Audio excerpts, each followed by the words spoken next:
Tenemos un documento con el cual se basó en los paneles que se hicieron para el día de hoy.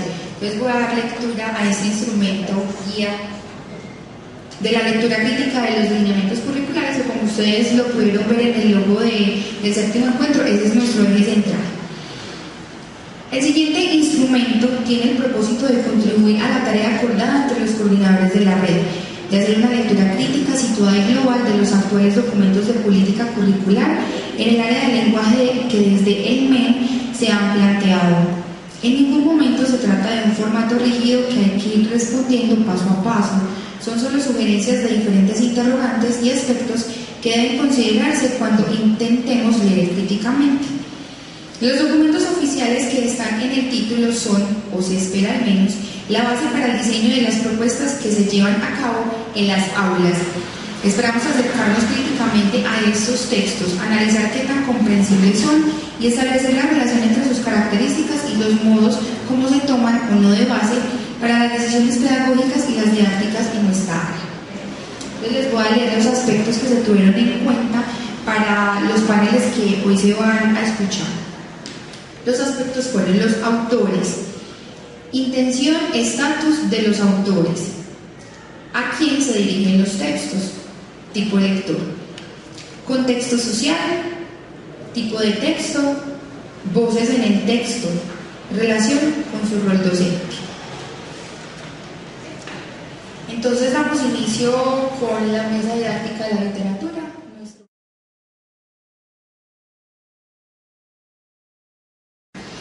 Bueno, nosotros entonces nos dimos a la tarea de hacer una revisión crítica de los lineamientos curriculares y de los estándares del lenguaje. Nosotros sabemos que los lineamientos curriculares están enmarcados en un proceso histórico que viene desde la Constitución Política de 1991, la Ley General de Educación de 1994 y los lineamientos que se describen en 1998 y que tienen una novedad en ese momento. ¿Cuál es la novedad? Es que nosotros venimos de una tradición de unos marcos generales que se gestaron desde 1980-84 y que fueron vigentes más o menos hasta antes del 98. ¿Qué había allí en los marcos generales? En los marcos había no eran unas líneas de trabajo como lo son los lineamientos curriculares del 98, sino que efectivamente eran unos marcos donde se le decía al maestro lo que debía decir, lo que debía trabajar, y desde esa perspectiva incluso había una oficialidad, es decir, era el Estado, el Ministerio de Educación Nacional, quienes directamente hicieron la proclamación e hicieron pues la publicación, y todo venía con una directriz muy prescriptiva. Muy al contrario de los lineamientos curriculares del 98, donde efectivamente hay otras voces, hay otras teorías y hay otros discursos, que eso es lo que vamos a mirar en este momento. De los lineamientos curriculares, efectivamente, son trabajados por diferentes especialistas del lenguaje, diferentes especialistas de la literatura, desde diferentes universidades del país. Mientras que en los estándares del lenguaje aparecen distintas voces, aparecen las voces oficiales de las universidades, pero también aparecen voces de maestros, de distintos establecimientos educativos, instituciones educativas de distintas partes del país. Entonces, desde los autores podríamos pensar que ¿quién los escribe? Especialistas de lenguaje, especialistas de literatura, especialistas desde la pedagogía, desde la didáctica. ¿Cuál es la intención? ¿Cuál sería la intención de esos autores? Uno podría pensar que como líneas de trabajo no es una camisa de fuerza. Eso es lo positivo que yo personalmente le veo a los lineamientos curriculares, y es que son unas líneas que se desgregan en 5 ejes fundamentales. Esos 5 ejes fundamentales son los procesos de construcción de sistemas de significados, procesos de interpretación y producción de textos, procesos culturales y estéticos. Nosotros, por ejemplo, la mesa de literatura, se ha dedicado a pensar esos procesos estéticos, desde la enseñanza y el objeto, la literatura como tal. Un cuarto eje son los principios de la interacción y los procesos culturales, que es bien interesante porque es la ética de la comunicación. Y un quinto elemento son los procesos de desarrollo del pensamiento. Serían pues como los 5 ejes articulados con las diferentes competencias: argumentativa, propositiva, comunicativa, literaria, etc. ¿Cuál sería entonces la intención desde los lineamientos curriculares? Exponer marcos de referencia desde la literatura, desde el lenguaje y en este caso pues desde la estética. Y habría pues como una intención que sería posicionar al maestro como un sujeto de saber que busca, que construye, que es capaz desde su teorización, su interiorización de las teorías en la universidad y en el mundo de la vida, pudiese de alguna manera crear otras posibilidades en el aula de clase.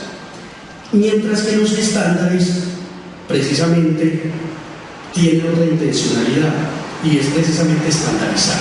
Mientras que los lineamientos abren, los estándares van cerrando la brecha, es decir, van mostrando por ciclos lo que se debe ver en todo el país.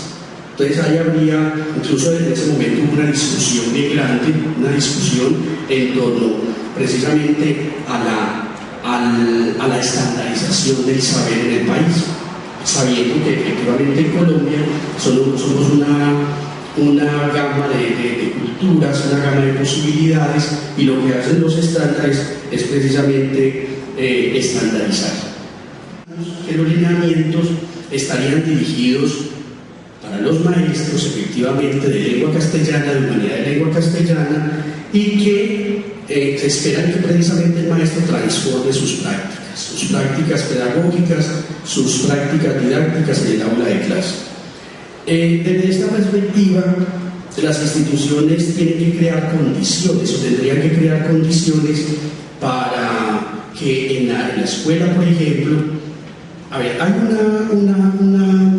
una cosa en la escuela muy particular, y es que se habla de investigación, se habla de otras búsquedas, pero nosotros hemos visto, yo soy profesor de la media, soy profesor en la universidad, entonces de alguna manera he vivido los dos momentos, es decir, lo que sucede en la escuela real y lo que sucede en la teorización en la universidad.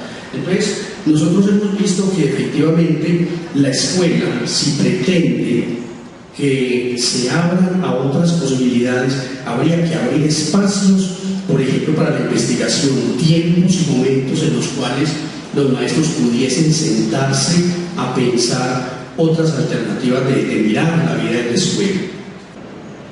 En cuanto al tipo de texto, los lineamientos son textos argumentativos y expositivos, mientras que los estándares son más prescriptivos. Es decir, hay una prescripción, hágase esto es lo que más o menos se debe ver en un ciclo de preescolar: primero, segundo, tercero, cuarto, quinto, sexto, séptimo, octavo, noveno, décimo y undécimo. Entonces habría una especie de prescripción, un texto prescriptivo, en tanto los lineamientos son más de tipo argumentativo y se escuchan muchas voces. Las voces discursivas, en tanto allí aparece Fabio Jurado Valencia, Mauricio Pérez Abril, Gloria Rincón, el profesor Rubén Darío Hurtado, etcétera, que en cuanto al asunto de las voces, si son textos argumentativos, se dejan ver esas distintas voces y teorizaciones allí. Y eso de alguna manera es un incentivo para que los maestros reconozcan esas voces discursivas. Y hay una cosa muy bonita en los lineamientos, y es como cuando Fabio Jurado Valencia precisamente muestra el asunto de la literatura, de la estética en la escuela, muestra diferentes autores que han pensado la autonomía en la escuela, la lectura en la escuela, la vivencia, la experiencia con el texto literario. recorre precisamente a Alfonso Reyes, donde Alfonso Reyes en su momento, en 1940-45, ha hablado sobre la necesidad de la teoría en la escuela, de la teoría en la vida, pero efectivamente una teoría en relación con la práctica y una práctica en relación con la teoría para que haya pues un complemento eficaz y eficiente. Desde esa perspectiva entonces hay varias voces, es decir, las voces de los académicos y las voces de las distintas teorizaciones se dejan escuchar en los lineamientos y en los estándares de calidad, en los estándares de lenguaje. En cuanto a textos y vida escolar, los lineamientos sugieren la interdisciplinariedad, es decir, la posibilidad de integrar las áreas, la posibilidad de vivir las áreas, de vivir y de integrar desde el diálogo, desde la posibilidad de lo dialógico entre las áreas, a través de una estrategia que es el proyecto de aula. Es decir, el proyecto de aula se constituye como una de las estrategias más eficaces precisamente para la interdisciplinariedad. Y en la cotidianidad de la escuela afloran diferentes prácticas, diferentes prácticas que es lo que se deja ver tanto en los lineamientos como en la vida real de la escuela, mientras que en los estándares es más explícita esa relación entre la teoría y la práctica en tanto estándar, ¿sí? En tanto estándar. ¿Qué vemos en cuanto a otros conceptos? En cuanto a otros conceptos, en los lineamientos no se deja ver la relación entre el lenguaje y las nuevas tecnologías de la información y la comunicación. Nosotros pensamos que en los lineamientos hacen falta varias cosas. Ese es uno de ellos, es decir, la relación directa entre el lenguaje, la literatura, cuál es el nuevo lector, es decir, en qué tipo de lector estamos pensando. Eso no se deja ver claramente en los lineamientos. Y no hay una reflexión clara, muy clara. Si bien es cierto, se sugiere la posibilidad del maestro como sujeto de saber, hay que trabajarlo más. Pensamos que hay que esclarecerlo más, a pesar de que con las teorías que muestra Fabio Jurado, el profesor Rubén, Gloria Rincón, etc., hay una intención, pero no se ve claramente allí. Y pensamos que no hay, pensamos que le faltaría como pensar en la evaluación, un poquito más en la evaluación de tipo dialógico, es decir, de tipo dialógico donde se piensa en una evaluación diferente, distinta.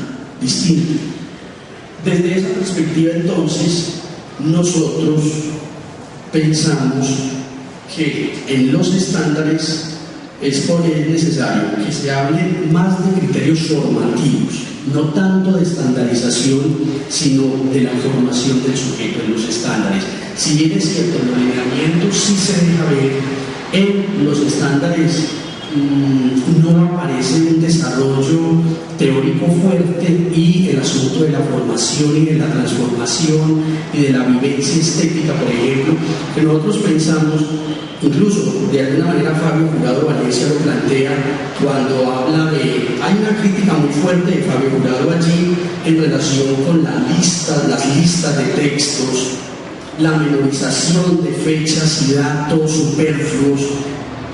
Hay una intención clara allí y es que no importa que se lean poquitos textos, sino que los poquitos textos que se lean se vivan. Nosotros creemos en eso. Incluso hacia allá va nuestra propuesta como experiencia estética. Es decir, que los textos que se logren leer en el aula de clase, que se sugieran, que se trabajen, sean vividos desde la experiencia y desde la vivencia estética.